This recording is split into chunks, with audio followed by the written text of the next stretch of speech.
Happy Janmashtami. আজকে বীরভূম জেলায় যে অঙ্গনওয়াড়ি ওয়ার্কার হেল্পার নিয়োগ চলছে তার 4টে প্রশ্নের উত্তর নিয়ে উপস্থিত হয়েছি।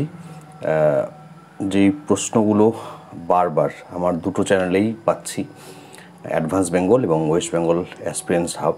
তো আজকে সেই 4টা প্রশ্নের উত্তর দেব সংক্ষিপ্তভাবে। কী কী প্রশ্ন? এই যে ইন্টারভিউ হচ্ছে বা ইন্টারভিউ যারা দিয়েছে তাদের রেজাল্ট কবে প্রকাশ হবে? দ্বিতীয় প্রশ্ন হচ্ছে হেল্পার পদের রেজাল্ট কবে প্রকাশ হবে? তৃতীয় প্রশ্ন হচ্ছে ওয়ার্কার পদের লিখিত পরীক্ষার যে রেজাল্ট প্রকাশ হয়েছে তার সেকেন্ড কোনো লিস্ট প্রকাশ হবে কি না।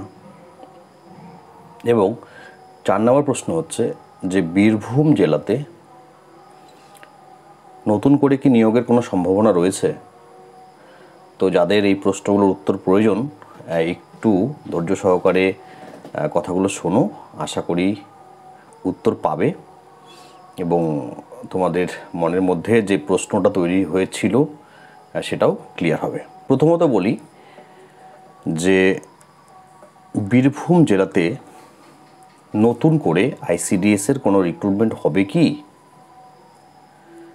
এই প্রশ্নের উত্তরে এটা বলতে হয় যে বর্তমানে যে রিক্রুটমেন্টটা হচ্ছে সেই রিক্রুটমেন্টের বিজ্ঞপ্তি বেরিয়েছিল 2018 সালে, অর্থাৎ আজ থেকে 5-6 বছর আগে। 18 সালের একদম শেষ দিকে বেরিয়েছিল। 19 সালের ফেব্রুয়ারি মাস পর্যন্ত সেটাতে অ্যাপ্লাই করা গিয়েছিল, যারা এখন পরীক্ষা দিয়ে যারা ইন্টারভিউ দিচ্ছে বা যারা রেজাল্ট পেয়েছে। তো 2019 সালের এটার অ্যাপ্লাই হয়েছিল এই আইসিডিএস ওয়ার্কার হেল্পার পদে বীরভূম জেলায়।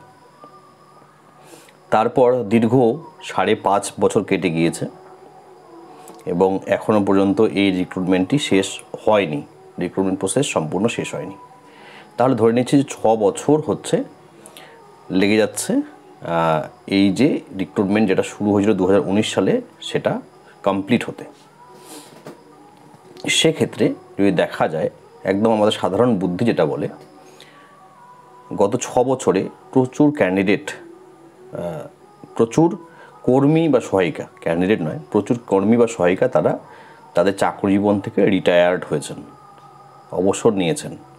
ফলে একটা বড় সংখ্যায় শূন্যপদ বীরভূম জেলার বিভিন্ন সাবডিভিশনের বিভিন্ন ব্লকগুলোতে বা বিভিন্ন অঙ্গনওয়াড়ি সেন্টারে তৈরি হয়েছে। তাহলে সেক্ষেত্রে এটা খুব সহজেই অনুমেয় যে বীরভূম জেলাতে আরও নতুন করে অঙ্গনওয়াড়ি রিক্রুটমেন্ট হবে। সেটা 2024 সালের শেষের দিকে যদি না হয় রিক্রুটমেন্টের বিজ্ঞপ্তি প্রকাশ, তাহলে সেটা 2025 সালে হবে। এখন এক্ষেত্রে ডিপার্টমেন্ট যেটা ভালো মনে করবেন তারা সেটাই করবেন। এই গেল একটা প্রশ্নের উত্তর। দ্বিতীয় প্রশ্নের উত্তর হচ্ছে যে এই যে ইন্টারভিউ হচ্ছে, এই ইন্টারভিউয়ের রেজাল্ট কবে প্রকাশ হবে? তোমরা জানো যে রামপুরহাট সাবডিভিশন এবং বীরভূম সিউড়ি সাবডিভিশন, রামপুরহাট সাবডিভিশন এবং সিউড়ি সাবডিভিশনে ইন্টারভিউ শুরু হয়েছে, চলছে। 12ই ডিসেম্বর থেকে ইন্টারভিউ চলছে। খুব সম্ভবত বোলপুর শান্তিনিকেতনে এই নিয়োগের বিজ্ঞপ্তিটা প্রকাশ হয়নি, ফলে এখানে আসছে না। কিন্তু রামপুরহাট এবং সিউড়ি সাবডিভিশনের ইন্টারভিউ শুরু হয়েছে রামপুরহাট দিয়েই 12ই আগস্ট থেকে, এবং 28 আগস্ট পর্যন্ত এই ইন্টারভিউ চলবে বা চলছে। 28শে আগস্ট পর্যন্ত হলে কিন্তু এই দুটো সাবডিভিশনের ইন্টারভিউ কমপ্লিট হয়ে যাবে ওয়ার্কার পদের জন্য। এবার রেজাল্ট আমরা এক্সপেক্ট করতে পারি কতদিনে? যদি সব কিছু স্মুথলি হয়, কেন যদি বলছি সেটাও বলছি, যদি সব কিছু স্মুথলি হয়, কোনো রকম কেস না হয়, তাহলে তোমরা দ্রুত রেজাল্ট পেয়ে যাবে। একদম সেপ্টেম্বর মাসের 2nd বা 3rd উইকে রেজাল্ট পেয়ে যাবে। এবার যদি কোনো রকম কোনো সমস্যা হয়, কেস হয়, তাহলে সেক্ষেত্রে রেজাল্টটা পিছিয়ে যাবে, হতে পারে ডিসেম্বর মাসে তোমাদের এই ইন্টারভিউয়ের রেজাল্ট প্রকাশ হচ্ছে। এখন কেস হয়, কেসের কথা কেন বলছি, তোমরা জানো যে সিউড়ি সাব ডিভিশনের যে খয়রাসোল ব্লক রয়েছে সেখানে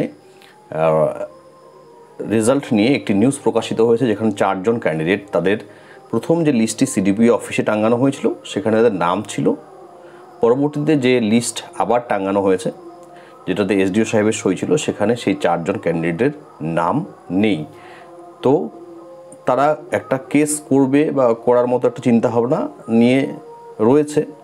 যদি তারা মানে কেস করে, হতে পারে একটু হ্যাম্পার হবে, আবার নাও হতে পারে। সেক্ষেত্রে রেজাল্ট তোমরা যদি সমস্ত কিছু স্মুথলি হয় তাহলে সেপ্টেম্বর মাসের 3rd উইকের মধ্যেই রামপুরহাট আগে এবং তারপরে সিউড়ি অথবা একসাথেই দুটোই প্রকাশ হবে। এবং যদি কোনো কারণে দেরি হয় কোনো কারণবশত, তাহলে সেটা কিন্তু একটু পিছিয়ে যাবে। সেটা তোমরা অক্টোবর মাসে রেজাল্ট প্রকাশ হওয়ার সম্ভাবনা নেই, তোমরা ধরে রাখতে পারো সেক্ষেত্রে নভেম্বরের শেষে বা ডিসেম্বরে প্রকাশ হবে, যদি সেপ্টেম্বরে 3rd উইকে না হয়। এই গেল 2 প্রশ্নের উত্তর। তৃতীয় প্রশ্ন হচ্ছে হেল্পার পদের রেজাল্ট কবে প্রকাশ হবে? যারা তোমরা হেল্পার পদের জন্য পরীক্ষা দিয়েছিলে রামপুরহাট এবং হচ্ছে সিউড়ি সাব ডিভিশনের বিভিন্ন ব্লক থেকে, যারা তোমরা এই লিখিত পরীক্ষা দিয়েছো, তোমরা এখন অধীর আগ্রহে আছো যে কবে প্রকাশ হবে। তো তাদের জন্য বলি যে তোমাদের রেজাল্টটা খুব দ্রুত প্রকাশ হবে, অপেক্ষা তোমাদের শেষ।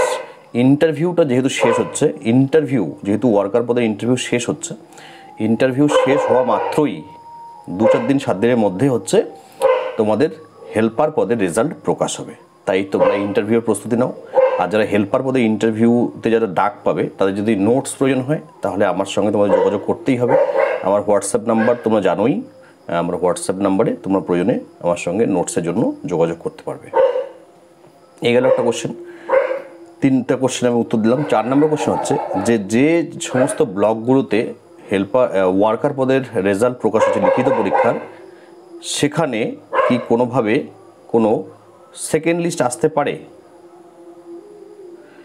অর্থাৎ ওয়ার্কার পদে কি কোনো সেকেন্ড লিস্ট আসতে পারে? রামপুরহাট সাব ডিভিশন এবং সিউড়ি সাব ডিভিশনে যে সমস্ত ব্লকগুলোতে ওয়ার্কার পদের রেজাল্ট প্রকাশ হয়ে গিয়েছে, ইন্টারভিউ হচ্ছে বা হয়ে গিয়েছে, সেখানে কি কোনো সেকেন্ড লিস্ট আসতে পারে? তাহলে আমি এক্ষেত্রে বলবো যে এই ক্ষেত্রে সম্ভাবনা 0 বরাবর। সেকেন্ড লিস্ট আসার সম্ভাবনা 0 বরাবর, কারণ প্রতি একটি পোস্টের জন্য 5 জন ক্যান্ডিডেট ইন্টারভিউ দিচ্ছে, প্রতি একটি পোস্টের জন্য 4 থেকে 5 জন ক্যান্ডিডেট ইন্টারভিউ দিচ্ছে। ফলে সেকেন্ড লিস্ট আসার সম্ভাবনা নেই বললেই চলে, একদম 0 বরাবর। এই ছিল তোমাদের অনেক ধরনের প্রশ্ন, অনেকের প্রশ্ন বারবার করে পেয়েছি, সেগুলোর উত্তর আশা করি তোমাদের এটা ভালো লাগবে। ধন্যবাদ।